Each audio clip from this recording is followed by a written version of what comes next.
تعال اقول لك ازاي عملت كمية الفوم دي بتاعت النسكافيه. هتجيب 2 نسكافيه يوني كافيه. وعلى فكرة ده البديل المصري للنسكافيه البلاك. هو سعره زي النسكافيه البلاك بالظبط 3 جنيه برضه. بعد كده هتجيب كبة او خلاط. وهتفضي كيسين النسكافيه.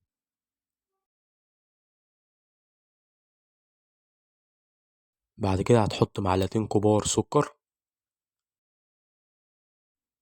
بعد كده هتحط ربع كوباية مية. وبس كده.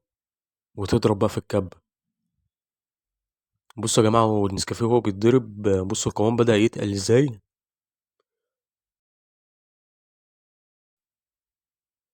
وده الشكل النهائي بقى للفوم النسكافيه. يعني بص كمية الفوم اللي اتعملت يا جماعة يعني من كيسين نسكافيه. تاني حاجة شكل الفوم كريمي جدا.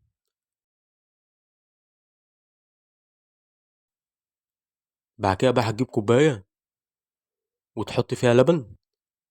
بعد كده تحط عليها حبة الفوم.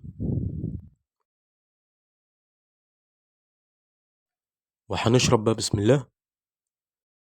بصراحة يا جماعة الايس كوفي طعمه جميل جدا. وما تنسوش بقى تعملوا لايك وتشتركوا في القناة وتفعلوا زر الجرس عشان يوصلكوا الجديد. السلام عليكم.